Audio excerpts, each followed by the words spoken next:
Bonjour à tous et bienvenue à cette session qui est passionnante et qui répond à... Alors, je ne sais pas si on m'entend. Celui-là fonctionne. Donc je répète, bonjour à tous et bienvenue à cette session qui se promet d'être passionnante et qui est focalisée sur une des problématiques de cardiologie qui appelle des impasses thérapeutiques. Et aujourd'hui, ce n'est plus une impasse puisqu'on a des solutions pour des patients qui ont donc un angor réfractaire, et on peut répondre à cette problématique de symptômes fonctionnels qui, avec une efficacité qui semble être reconnue aujourd'hui.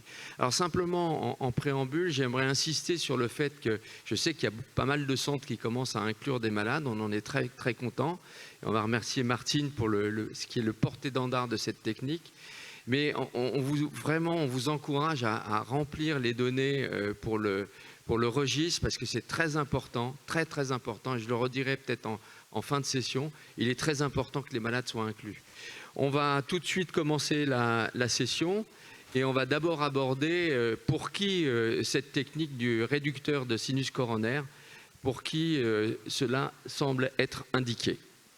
Merci Martine. Alors, merci beaucoup pour l'invitation. Alors, où est-ce qu'on est, ça doit être encore... Là, je n'ai que la session précédente. Bac. Voilà, je l'ai. Excusez-moi, je ne suis pas très douée. Voilà, donc merci beaucoup pour l'invitation et je pense que, et des mots chaleureux d'Hakim, je pense que c'est important, enfin on va pouvoir faire quelque chose pour ces patients. Alors, comme vous le savez, on a pour le syndrome coronaire chronique, on a des médicaments, mais on a aussi la revascularisation, angioplastie ou pontage, mais malgré toutes les inventions, malgré tous les progrès, malgré le développement de la CTO, etc., vous voyez qu'un certain nombre de patients échappent à cette possibilité et donc restent symptomatiques et donc on dit qu'ils ont un angor réfractaire. Alors ce n'est pas parce qu'ils ont un angor réfractaire qu'ils vont avoir leur mortalité qui va être plus importante. La mortalité est liée toujours aux comorbidités, mais l'énorme problème qu'ils rencontrent, c'est qu'ils ont une altération très très très importante de leur qualité de vie. Et très souvent, les proches ne comprennent pas ce qu'ils ont parce qu'ils ont eu le pontage, l'angioplastie, ils prennent des tas de médicaments et malgré tout, ils continuent à dire qu'ils ont des douleurs dans la poitrine. Alors, les preuves scientifiques sont vraiment considérables. Pourquoi? Parce que vous savez qu'il y a eu très très peu d'études randomisées versus sham dans le domaine de l'angioplastie. On en a eu une et donc celle-ci en est une autre. Donc le sham, vous le savez tous, c'est-à-dire que les patients, on leur fait la procédure, mais à certains patients, on randomise, certains patients auront le réducteur de sinus, et d'autres ne l'auront pas. Et les médecins, les cardiologues qui ont suivi ces patients étaient aussi, ne savaient pas s'ils avaient ou non le réducteur de sinus. Donc c'est véritablement, si on a une amélioration clinique, c'est qu'elle est réelle et elle n'est pas liée au fait qu'on leur a mis quelque chose, elle est bien liée, si elle existe, elle est liée à la procédure. Et donc, vous le voyez, les résultats sont impressionnants, c'est-à-dire que pour ces patients qui étaient en classe 3 ou 4 de la classe CCS, eh bien, vous voyez qu'on a une grande majorité, 40% vont être au niveau classe 1, c'est-à-dire qu'ils sont pratiquement plus gênés. Et donc, au niveau, la moyenne, ça revient au même. Donc, on voit que cette technique fonctionne et qu'elle est différente du traitement médical. Donc, il n'y a pas l'effet placebo que l'on pourrait rencontrer dans une étude randomisée qui ne serait pas versus sham. Alors, la question est de savoir est-ce que ces données vont persister dans le temps. C'est quand même ça aussi l'important. Et donc, il y a une étude en cours, une étude Reducer 1, qui a colligé les patients implantés dans l'étude randomisée du New England là, de 2015 et ils les ont suivis. Et donc, vous voyez qu'à 5 ans, eh bien, on continue à avoir, donc là on a 24 mois, mais c'est la même chose pour on continue à avoir une amélioration de la symptomatologie, c'est-à-dire que ces patients qui ont été améliorés au départ restent sur la même classe fonctionnelle, c'est-à-dire qu'il n'y a pas de réapparition. Alors, un élément important, c'est la complication. On est en train de traiter des patients dont on vous dit qu'on ne va pas améliorer leur mortalité, mais on va améliorer leur qualité de vie. Il est fondamental que cette technique entraîne le moins grand nombre de complications. Eh bien, c'est le cas. Les seules complications majeures qu'on a rencontrées sur l'ensemble des patients implantés dans ce grand registre, c'est un infarctus qui est lié au device, alors qu'il n'y a pas donc bien sûr pas de mortalité, pas d'AVC et pas d'autres complications majeures. Donc c'est quand même un élément important. Et puis, vous vous rappelez, c'est des patients qui ont un angor réfractaire, c'est-à-dire c'est des patients qui vont être très souvent hospitalisés. Donc le but est de savoir, est-ce que ces patients, de par l'amélioration de leur qualité de vie, est-ce qu'ils vont avoir autant de réhospitalisation? Eh bien non. On voit que pour la moyenne, vous voyez, il y avait 78 hospitalisations pour leur maladie et on n'a plus que 22. Donc on voit qu'on a une très nette amélioration de la prise en charge de ces patients. Alors, maintenant, on est en train de parler d'autres patients. Donc là, c'était les patients qui avaient une maladie coronaire non accessible et qui étaient toujours symptomatiques, mais aussi on a les INOCA. Est-ce que l'implantation du sinus coronaire va avoir une amélioration? Alors, c'est vraiment un début. Là, c'est une publication de 8 patients, donc c'est toujours très compliqué d'en tirer quelque chose, mais il semblerait qu'il y ait une possibilité d'action. Mais pour le moment, il faut, en tout cas au niveau de notre activité en France, il faut réserver le sinus réducteur pour des patients qui ont un angor lié à une maladie coronaire chronique. Donc juste un cas clinique, donc c'était un homme de 68 ans, donc ce n'est pas des patients qu'on voit dans les pathologies structurales, hein, c'est des patients quand même beaucoup plus jeunes, patients coronariens, donc avec des facteurs de risque, et qui depuis 2006 avait un angor qui était excessivement gênant dans sa vie courante. Donc il a des réhospitalisations et la famille ne comprenait plus. Elle ne comprenait plus parce qu'elle lui disait « mais pourquoi tu as toujours mal? C'est pas possible, c'est dans ta tête, enfin, etc. » Donc c'est difficile à vivre. Et vous voyez, voilà son angiogramme de base. Vous voyez, la coronaire droite, elle est multisténosée, mais surtout, il y a une occlusion du tronc commun. Ce patient a bénéficié d'une... Il n'y avait pas d'indication à faire une CTO chez ce patient. Il a bénéficié d'un pontage qui ne marche pas si mal, puisqu'on a une revascularisation du lit d'aval. Mais malgré ça, il avait. Alors, il faut toujours, en tout cas en France pour le moment, dans le registre que l'on fait, il faut avoir une preuve d'ischémie. Et donc, on voit ici qu'il y avait bien une ischémie antérolatérale, malgré et avec impossibilité de faire autre chose. Donc, la durée de la procédure, donc montrera, donc ça dure à peu près 30 minutes, ça se fait sous anesthésie locale, c'est une ponction de la veine jugulaire, et le patient peut tout à fait rentrer le matin et sortir le soir. Là c'était nos premiers cas, donc on les avait gardés, on l'avait fait venir la veille et puis on l'avait laissé partir le lendemain, mais on peut tout à fait maintenant le faire en hôpital de jour.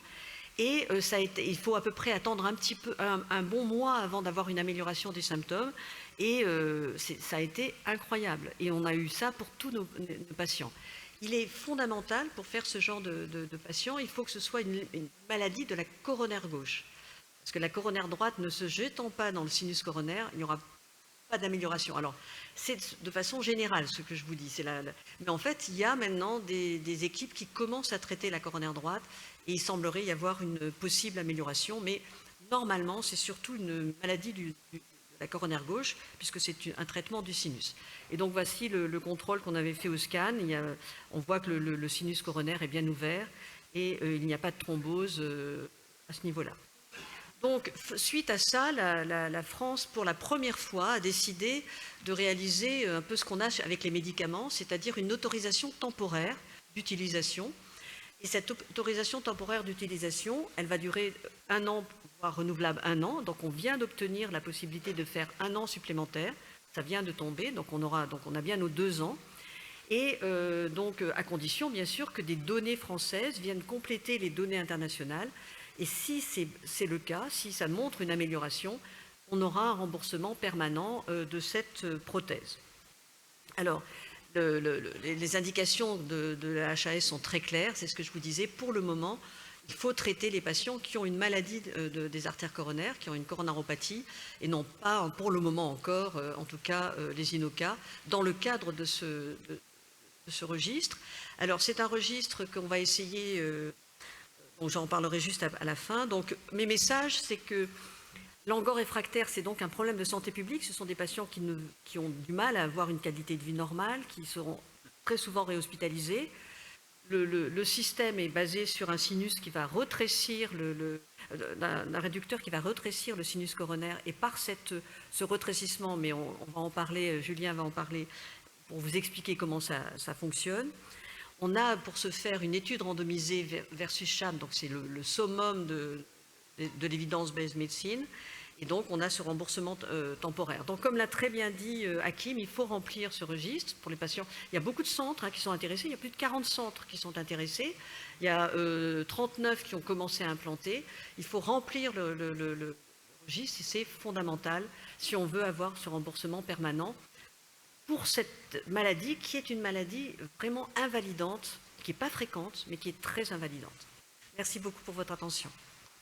Merci beaucoup, Martine, pour la clarté de ton propos. Est-ce qu'il y a des questions dans la salle? J'aurais une petite question. On a vu que le système se met de manière très safe, plutôt simple, mais toujours avec beaucoup de rigueur. Mais il y a eu un cas d'infarctus. Est-ce que tu peux nous expliquer un petit peu pourquoi? Alors, malheureusement, j'étais avec Stéphane Verret, j'aurais dû lui demander, mais je ne lui ai pas demandé, mais il a été adjudiqué, et donc je ne pourrais pas te dire exactement ce qui s'est passé. Mais c'était en relation avec la prothèse, donc donc je ne sais pas exactement ce qui s'est passé, si c'est au cours, s'il y a eu une effraction de la circonflexe, je ne sais pas. Je ne sais pas du tout. Juste une petite remarque aussi. Est-ce qu'il y a un délai de réponse au traitement? C'est-à-dire qu'une fois qu'on a implanté le malade, est-ce qu'il sort de la clinique directement ou de l'hôpital en disant ça y est, ça va beaucoup mieux? Alors non, c'est en effet, ça c'est un point très important, je vous l'ai dit, mais je pense qu'Hakim a raison, il faut insister. C'est au bout d'un mois seulement, donc il n'y a pas du tout la même, quand vous mettez un TAVI, tout de suite on a une amélioration quasiment immédiate des symptômes, c'est pas du tout ça. Il faut un bon mois parce qu'il faut que cette revascularisation, enfin ce changement de pression met un certain temps avant de se développer, ça ne se fait pas immédiatement. Pas de questions dans la salle, on va tout de suite enchaîner avec Julien qui va nous donner les arguments, savoir comment ça marche. Merci Martine. Comment ça marche pour pouvoir l'expliquer à nos correspondants pour effectivement aller trouver des malades dans les consultations. Merci Julien. Merci pour cette invitation et merci à Néovasc. Comment ça marche? Et ça, c'est une très bonne question parce que, vous l'avez vu, on n'a pas trop appris en fac de médecine que de réduire la veine du cœur allait améliorer la perfusion coronaire. Et en fait, il y a eu des études là-dessus, des études très anciennes. Et c'était un chirurgien qui s'appelait Beck qui a publié en 1963 cette opération de réduction du sinus coronaire. C'était avant les pontages. Et je vous montre une publication de l'époque. À l'époque, c'était plus facile de faire de la science. Vous voyez, il n'y avait pas beaucoup de patients à faire, mais ils étaient très pertinents sur leur endpoint, qui était le nombre de tablettes par jour de trinitrine. Et donc, en fait, il avait remarqué chez 45 patients qu'en réduisant le sinus coronaire, les patients utilisaient moins leur consommation de dérivés nitrés. Et ça, c'était en 1963. Puis après, il y a eu l'avènement du pontage. Le pontage a un peu complètement changé les choses. Et donc, du coup, cette intervention est tombée un peu en désuétude. Un petit rappel mécanistique sur une perfusion coronaire normale. Vous avez l'épicarde, l'endocarde, vous avez le ventricule gauche. On essaie un petit peu de résumer tout ça. Et il y a une répartition sous-endo, sous-épicardique du flux coronaire qui a un ratio de 1,2. Si on passe à une zone qui est ischémique sur une misère coronaire, la pression télédiastélique augmente, la taille des vaisseaux diminue liée aux sténoses. En amont, la pression intramyocardique augmente, la résistance augmente, et cet rapport sous-endo, sous-épi, il passe à 0,5. Et c'est un des mécanismes de l'ischémie et de l'angor réfractaire qu'on n'arrivera pas à réparer, parce qu'on n'est pas dans la capacité de rétablir ça avec des stents ou une revascularisation. Puis on passe sur une mécanistique où là, cette fois-ci, on augmente la pression au niveau du sinus coronaire. Et en re-augmentant cette pression au niveau du sinus coronaire, on arrive, malgré la présence de sténose épicardique et de misère coronaire, à augmenter le diamètre, à diminuer les résistances et à rétablir ce ratio de 1,2 entre le sous-endothélium et le sous-épicarde en flux coronaire. Alors ça, ce sont les données, ce sont des données qui sont théoriques, avec des modèles animaux, avec pas mal de choses. On a beaucoup d'évidences cliniques, mais quand même, toujours conceptuellement, on a toujours du mal à se dire, est-ce que vraiment réduire la veine du cœur va augmenter la perfusion coronaire? Dans les suites de cette chirurgie de Beck, a été inventée dans toute l'histoire du percutané. Tout ce qui marche en chirurgie, ça marche forcément en percutané. On a plein d'exemples, que ce soit le MitraClip et plein d'autres histoires, où on s'est inspiré des chirurgiens pour faire du percutané et du mini-invasif. A été développé ce réducteur du sinus coronaire, que voici, qui va créer une sténose au niveau du sinus coronaire. Je ne vais pas aller sur le détail de la procédure, simplement, nous, on s'est posé la question de comment ça impacte le flux coronaire quand on implante un réducteur du sinus coronaire. On avait cette question-là parce qu'effectivement, sur le mécanisme, on voulait en savoir plus. Et on a une méthode, je ne serai pas dans le détail, pour mesurer le flux coronaire. Ce qu'on fait, c'est qu'à la différence de simplement implanter un réducteur du sinus, on met une autre équipe aussi de cardiologues interventionnels qui va, par voie radiale, aller mesurer le flux coronaire en continu avant, pendant et après la procédure. Donc l'équipe se pose comme ça. Le protocole est complètement filmé. Donc on a l'ensemble des données qui sont enregistrées. Et avec tout ça, on peut revenir sur les données et voir exactement ce qu'on a fait et comment le flux est impacté. Donc une table et les deux petits bonhommes en haut, ce sont les cardiologues interventionnels qui vont implanter le réducteur du sinus coronaire. Le petit bonhomme en bas, c'est celui qui va mesurer le flux coronaire par voie radiale. On a décrit les deux premiers cas. Donc, les deux premiers cas ont fait sujet d'une publication où, justement, en mettant le réducteur du sinus et en mesurant le flux avant, pendant et après, on avait remarqué une nette amélioration du flux coronaire. Donc c'était que sur 2 cas isolés, on a continué cette expérience. Je vous montre un peu le setting. Donc vous voyez ici, c'est comme ça qu'on enregistre nos données. Donc on a la capture d'écran avec la procédure en live, la mesure de flux que vous allez voir sur l'écran qui est en bas, et l'hémodynamique et la caméra pour voir le geste. Là ici, on va mesurer le flux sur une coronaire droite qui est très dominante. Je ne vais pas rentrer dans le détail de cette intervention. Ici, on a mesuré le flux, on a la valeur en continu quand on déplace ce marqueur-là sur l'ensemble du segment pour voir le débit coronaire qui avait été mesuré sur cette coronaire droite. On avait 85 millilitres par minute. On a implanté le réducteur du sinus, donc encore une fois avec la caméra, avec l'enregistrement qui est en continu. Ici, on mesurait le flux dans l'artère coronaire et dans le sinus coronaire, on implantait le réducteur du sinus. Et à ce moment-là, on faisait un enregistrement continu, puis un enregistrement après. Et là, on voit qu'on avait plus de doublé le flux coronaire sans avoir rien fait sur l'artère du cœur, mais juste en réduisant la veine cardiaque. Donc ces données, elles sont assez convaincantes et hyper intéressantes pour justement se rendre compte qu'agir sur le sinus coronaire a un effet sur le flux coronaire et un effet qui est important. Donc ici, je vous remonte une procédure d'implantation. Et cette procédure d'implantation est concomitamment enregistrée avec cette mesure du flux dans les coronaires. Je voulais juste vous attirer l'attention sur, c'est une mesure qui est continue. Alors plus on continue d'infuser une solution saline, plus on a seconde par seconde la thermodilution qui agit et donc on peut avoir et monitorer le flux coronaire et on met des marqueurs et donc là c'est le marqueur de l'inflation et vu que c'est une technique de thermodilution, plus le produit de thermodilution est bas, plus le flux il est bas, plus la température est haute, plus le flux est haute.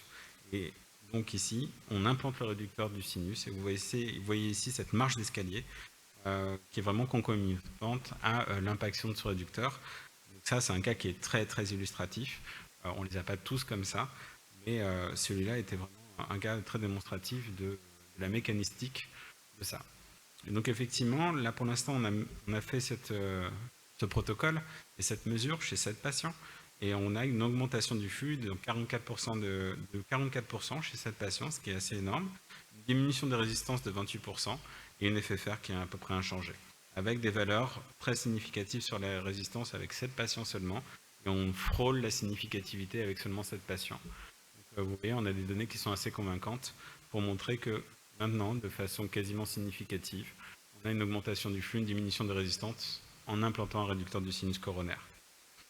Voici une explication d'un patient pour qui ça n'a pas marché, et je pense qu'on ne le refera pas dans l'avenir, c'est de mesurer le flux dans des segments pontés, stentés, avec un lit d'aval qui est faible.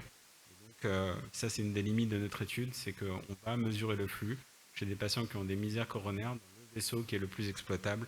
Et ce cas-là était un peu un cas extrême qui, lui, n'a pas montré d'augmentation du flux. Mais au total et dans les populations, ce que je peux vous dire, c'est que dans le suivi, on contacte nos patients, on a une amélioration des symptômes. Et je voulais vous parler aussi un petit peu d'utiliser le temps de parole pour décrire ce qui a été fait au niveau des INOCA. Donc, il y a un hôpital en Israël où ils ont beaucoup avancé sur l'implantation du réducteur du sinus et ils ont décidé d'implanter un réducteur du sinus chez les patients qui n'avaient pas de coronaropathie mais une anomalie de la microcirculation avec un angor réfractaire. Donc eux, ils ont implanté 12 patients, plutôt des patientes, qui est la population des INOCA. Ils ont fait un beau protocole avec mesure de la microcirculation avant, puis un contrôle à 6 mois de la mesure de microcirculation. Vous voyez sur 10 patients, eh bien, une nette amélioration au niveau de l'IMR qui diminue beaucoup. La réserve coronaire augmente. Donc on va aussi dans le même sens avec ces travaux-là, avec un autre outil de mesure.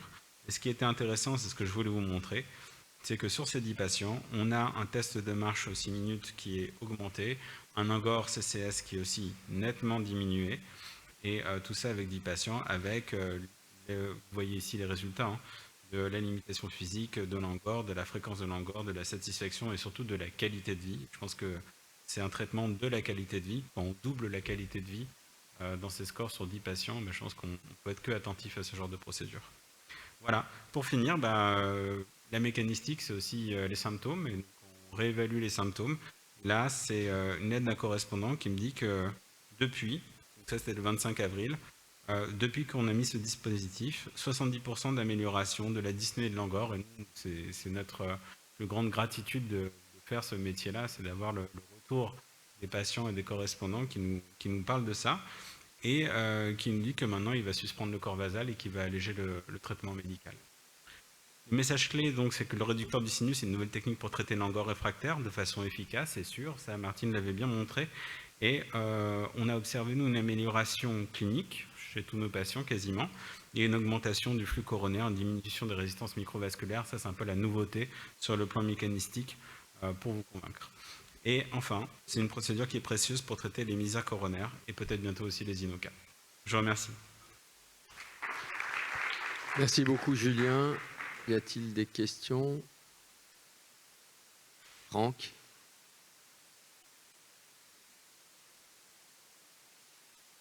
C'est vrai que c'est une technique qui est séduisante, hein. On n'a pas encore cette technique-là à Chartres. On a quand même tous un lot de patients, une poignée, hein, peut-être une dizaine, une vingtaine, qui ont un angor réfractaire, résistant au traitement médical, et puis on les a coronographiés plusieurs fois, on a fait des mesures de FFR, bon, on ne peut pas mettre de stent, on ne peut plus les ponter, bon, et on est bien embêté, globalement, on rajoute des patchs. Donc en pratique, ça me paraît une technique intéressante, a priori SAVE. J'ai deux questions. Comment il faut faire en pratique pour que les centres effectivement puissent le faire? Il faut, j'imagine, une courbe d'apprentissage. Il faut en mettre, à votre avis, combien par an? C'est une quinzaine, c'est un peu comme les FOP? Ou, non, on peut effectivement y aller.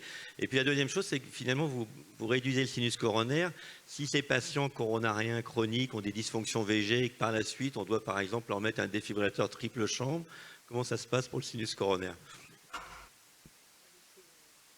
Bon, c'est une très bonne question. Alors, si vous avez des patients et que vous voulez implanter ces patients-là, alors je pense que c'est une information qui est importante à dire. Elle peut se faire dans n'importe quelle salle de CAT. Il n'y a pas besoin de chirurgie cardiaque ou de backup particulier.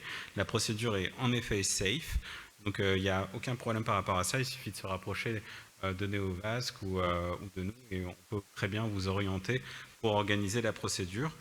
Donc ça, c'était la réponse, hein. Il n'y a pas de cut-off. Après, d'un certain nombre de cas, les praticiens et les centres deviennent rapidement autonomes, et c'est assez rapide parce que la courbe d'apprentissage, elle est assez simple. Je vous remontre ici la vidéo de cette fameuse réducteur du sinus coronaire. Là, c'est un rythmologue qui me l'a appris. La veine qui est en bas, elle est géniale pour resynchroniser au niveau de la branche gauche. Ce qui paraît, c'est le nec plus ultra de la resynchronisation. C'est pas mon métier, mais il y a cette piste à explorer. La deuxième piste à explorer, c'est que si on a vraiment besoin de passer au centre du réducteur du sinus, eh bien, le trou fait 3 mm, on peut le cathétériser et avancer la sonde. Si c'est vraiment techniquement compliqué, eh bien, il faut simplement aller au centre du réducteur du sinus, le ballonner, donc perdre l'effet du réducteur du sinus, pour y mettre la sonde qui va elle-même faire l'encombrement stérique et qui va refaire une réduction du sinus en elle-même. Donc il y a eu des cas qui ont été faits de resynchronisation en effet. Donc, il y a deux options qui sont complètement possibles en cas de réduction du sinus coronaire, de faire une resynchro. Le problème de la veine postérieure, c'est que tu as une excitation du diaphragme, et c'est pas si simple. Donc, Ah oui. celle du bas. Donc, mais bon, tu avais un très bon rythmologue. Ouais. Non, mais le nombre de cas, c'est 3. On estime que 3.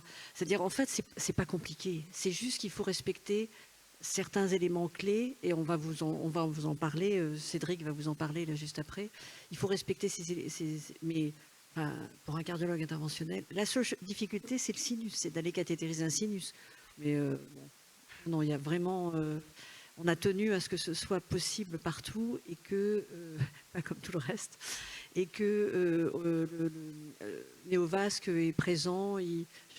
Néovasque est présent et ils viennent monitorer 2 ou 3 et c'est bon. Il n'y a pas de...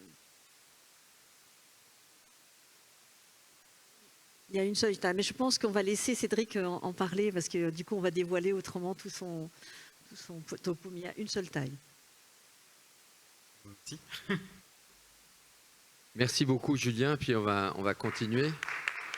Comme vient de le dire Martine, donc c'est Cédric qui va nous montrer les aspects techniques et on pourra débattre en fin de session des modalités d'introduction de la technique dans les salles de cathé. Merci Hakim, merci Martine. Bonjour à tous, merci au comité d'organisation pour l'invitation, merci à Néovasque.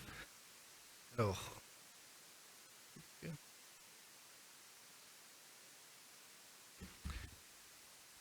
l'idée c'est de vous montrer comment implanter un réducteur du sinus coronaire.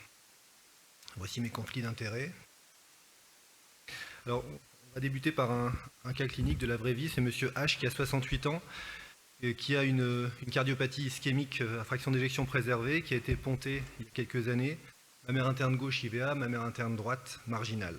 Depuis 8 mois, ce patient a un angor d'effort invalidant malgré un traitement par athénolol. Il va avoir une scintigraphie qui montre une ischémie antérieure, une ischémie inférieure et latérale, donc avec une masse ischémique vraiment large à 40%. Et donc, à la suite de ça, il a une coronarographie que vous avez ici représentée. Donc, vous pouvez constater que le réseau natif est occlu, à la fois le tronc commun et la coronaire droite. Donc, si on injecte les pontages, on constate qu'à droite, le pontage mammaire droit à destinée de la branche marginale va reprendre une CTO de circonflexe distal. Et on constate à gauche que la mammaire gauche branchée sur l'IVA distal reprend via des collatérales la coronaire droite qui est occluse. Et vous pouvez constater aussi que toute la partie proximale de l'IVA n'est pas protégée puisqu'il y a une sténose serrée sur l'IVA moyenne. Donc à la suite de ça, on conclut que les options de revascularisation sont limitées et on décide d'optimiser le traitement anti-angineux en associant à l'athénolol de la moltidomine, un patch de trinitrine et de l'amlodipine. Malgré tout ça, malgré cette quadrithérapie, le patient garde un angor d'effort typique, réfractaire donc au traitement médical, d'où l'idée de lui proposer donc l'implantation d'un réducteur du sinus coronaire. Alors comment ça se passe? Voici l'installation de la salle de cathé. Julien vous en a déjà parlé un petit peu. Vous voyez qu'il y a 2 opérateurs qui vont être à la tête du patient. On va mettre dans l'idéal l'arceau sur le côté gauche du patient et on va beaucoup travailler en OAG30 pour bien développer le sinus et bien voir l'ostium. On met l'écran en face des 2 opérateurs qui sont à la tête, donc l'écran est à peu près au-dessus du patient avec un appareil d'écho-vasculaire qui va nous permettre de faire la ponction. En général, il y a un 3e opérateur qui manipule la table ou qui peut faire l'étude physiologique comme l'a montré Julien. Donc la première chose, c'est un accès jugulaire droit, veineux, donc une ponction éco-guidée. C'est un patient qui va être sous anesthésie locale pure. Donc ponction éco-guidée, la mise en place d'un introducteur initialement de 6 French, puis de 9 French pour pouvoir amener le cathéter guide qui va délivrer le réduceur. Et on va commencer en prenant la mesure de la pression dans l'oreillette droite. Il est recommandé que si la pression est à plus de 15 mm de mercure, de ne pas implanter de réduceur, puisqu'on estime que le bénéfice fonctionnel ne sera pas assez important. On va créer un gradient de pression entre la microcirculation et la veine qui ne sera pas assez suffisant pour générer un bénéfice fonctionnel. Donc, une fois que vous avez vérifié que la POD était correcte, vous pouvez faire l'héparine, le 100 unités kilo, et débuter vraiment la procédure. Donc, la première chose, c'est d'essayer de cathétériser le sinus coronaire. Donc on se positionne l'arceau sur la gauche en OHG30. Vous voyez ici représenté sur le schéma à droite la position anticipée de l'ostium du sinus coronaire. Donc il est à peu près à 5 heures sur cette vue. Donc avec une multipurpose de Steve French, on va rechercher le sinus. Là vous voyez que sur l'injection, on constate que l'ostium du sinus est présent bien à 5 heures à peu près. Donc via cette multipurpose, on va, en utilisant un guide 0,35J classique, essayer de cathétériser le sinus et d'aller le plus loin possible dans le sinus. Parfois c'est un peu difficile avec un guide conventionnel, on peut être amené à utiliser un guide Terumo comme vous pouvez le constater sur la diapositive. Et une fois que le guide est au fond du sinus, vous pouvez avancer doucement et prudemment la multipurpose jusqu'au fond du sinus. Vous faites alors une angiographie du sinus qui va vous permettre via un QCIer d'apprécier le calibre du sinus, de localiser les branches collatérales et d'apprécier également la zone où vous allez implanter le réduceur. On conseille en général de l'implanter 2 à 4 cm de l'ostium. En l'occurrence, sur ce patient, c'était à peu près sur la zone représentée en rouge ici. Donc on dit que le réduceur ne peut être implanté que sur des vaisseaux qui ont un diamètre compris entre 9,5 et 13 mm. Au-dessus, il y a un petit risque de migration. En dessous, un petit risque de perforation. Donc, une fois que vous en êtes là, vous allez préparer le dispositif. Donc, vous avez sur la table un cathéter guide 9 French qui est fourni avec le réduceur, que vous allez légèrement préformer pour faciliter son entrée dans le sinus. Vous avez ensuite le réduceur lui-même qui est serti sur un ballon qui a une forme de sablier, c'est représenté sur la diapositive. Vous avez ensuite un inflateur qui va être rempli avec du contraste fortement dilué, c'est 20% de contraste, 80% de sérum salé, et une valve hémostatique. Donc, une fois que vous êtes avec la MP de 6 French au fond du sinus, avec un guide en place, vous allez devoir amener le cathéter guide de 9 French, et l'idéal est d'utiliser la technique de Mother and Child. Donc dans ces cas-là, vous enlevez la multipurpose, vous mettez la multipurpose dans le cathéter guide 9 French préformé, vous remettez la multipurpose au fond du sinus, et vous faites coulisser tout doucement, c'est la technique du télescope en fait, vous faites coulisser tout doucement le guiding de 9 French pour l'amener le plus loin possible dans le sinus. Ça évite d'amener le cathéter directement sur le guide, au risque d'avoir ce qu'on appelle un effet rasoir et d'augmenter un petit peu le risque de dissection. Et ça permet de passer plus facilement les valvules que vous pouvez être amené à rencontrer dans le sinus. Donc, une fois que vous avez amené votre guiding, vous enlevez la multipurpose et vous pouvez, dans le guiding, amener le réduceur. Vous amenez le réduceur au bout du guiding, puis vous enlevez progressivement le guiding pour positionner le réduceur sur la zone d'implantation, comme il est représenté ici. Vous voyez que la zone d'implantation, c'était celle de tout à l'heure. Donc vous faites une angiographie pour repérer la zone. Si vous êtes satisfait, vous pouvez inflater le ballon. Donc, on considère c'est un ballon qui a une compliance limitée. La pression d'inflation, elle peut varier de 2 à 6 atmosphères. En général, on gonfle à 4 atmosphères et l'objectif, c'est d'avoir une surexpansion d'environ 20% de la partie proximale du dispositif pour qu'il soit bien ancré. Donc, je rappelle, il faut que le dispositif soit implanté sur un vaisseau de 9 à 13 mm. Donc, vous avez à gauche le ballon inflaté à 4 atmosphères. On va faire une petite injection pour vérifier qu'on a bien la surexpansion. Et une fois qu'on est satisfait, donc on laisse gonfler comme ça pendant environ 1 minute. On va déflater tout doucement le ballon. Là, vous avez un contrôle avec le ballon en place et le guide en place. L'étape d'après, c'est une étape très importante. Il faut être prudent, il faut être patient. Il faut déflatter le ballon donc, complètement, attendre qu'il soit bien déflaté. Et pour l'enlever, il y a une technique un peu particulière. Il faut avancer tout doucement le guiding cathéter jusqu'au niveau de la partie cintrée du sinus et retirer très très doucement le ballon pour éviter de mobiliser le device en fait. Une fois que vous avez fait ça, vous pouvez faire un contrôle guide en place pour apprécier le résultat, vérifier que la surexpansion est correcte, qu'il n'y a pas de perforation, qu'il n'y a pas de fuite. Et faites un contrôle final sans le guide en évitant peut-être de... Là, vous voyez que le cathéter est un peu trop sur la paroi et ça n'a pas eu de conséquences. Donc, vous enlevez le cathéter, vous pouvez enlever le Désilé Nut French en faisant une compression de la veine jugulaire. Ces patients peuvent sortir le lendemain, certains centres le font même en ambulatoire, et il est conseillé, avec un niveau de preuve bien sûr qui n'est pas très élevé, mais il est conseillé de prescrire à ces patients une bithérapie antiagrégante pendant un minimum de 3 mois. Alors ça c'est le courrier, à l'instar de ce que vous avez montré Julien, vous voyez, on reçoit des courriers comme ça, c'est le médecin correspondant qui nous avait adressé le patient, qui a revu le patient à 2 mois et qui dit qu'il marche dorénavant sans douleur. Donc on était contents, c'est un monsieur qui était gêné depuis près d'1 an, donc ils vont pouvoir alléger les traitements anti-angineux. Alors, on peut être amené à avoir quelques difficultés sur des anatomies qui vont être atypiques, des challenges techniques. On peut avoir des difficultés pour trouver le sinus. Là, vous avez vu, on a utilisé la multipurpose. On peut être amené à utiliser une emplate de gauche pour pouvoir trouver le sinus. On a utilisé un guide Terumo, mais classiquement, on commence par utiliser un guide 0,35J classique.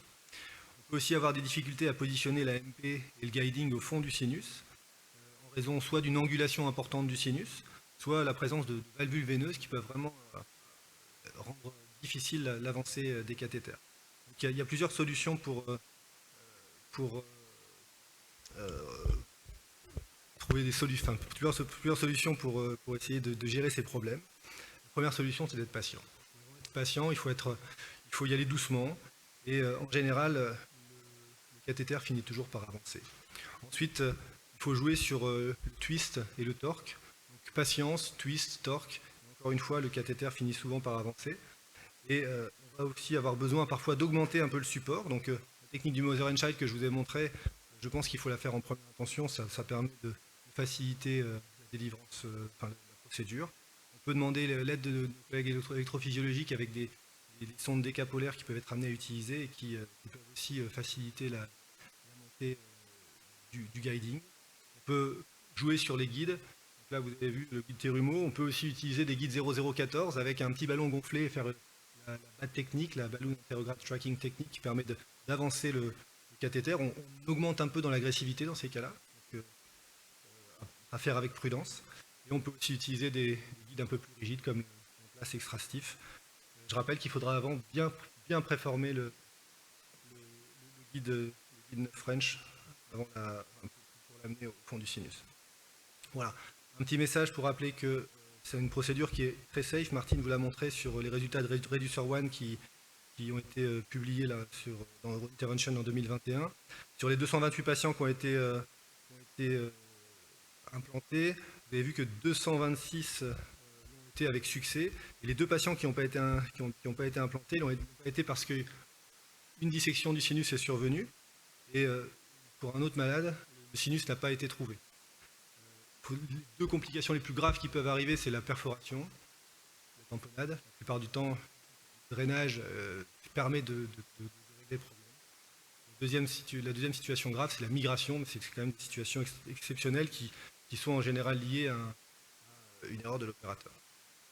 Voilà les messages clés. Donc, à mon sens, c'est une procédure qui est assez standardisée, mais qui doit être faite avec beaucoup de rigueur et pour lesquelles il faut bien respecter chaque étape, comme je vous ai montré. Il faut connaître les petits trucs et astuces qui permettent de gérer les anatomies atypiques et les challenges techniques. Une procédure qui nécessite une hospitalisation courte, qui va à terme se faire en ambulatoire, juste une anesthésie locale. Les complications sont très rares, mais c'est d'autant plus important qu'on est sur une procédure qui a pour objectif d'améliorer la qualité de vie des patients. Et donc, c'est important d'avoir une safety maximale. Voilà, merci. Merci beaucoup, Cédric. Malheureusement, on n'a pas beaucoup de temps. On a pris la salle avec du retard. On va la rendre avec le temps de parole respecté. Une question dans la salle, éventuellement? Oui. Olivier?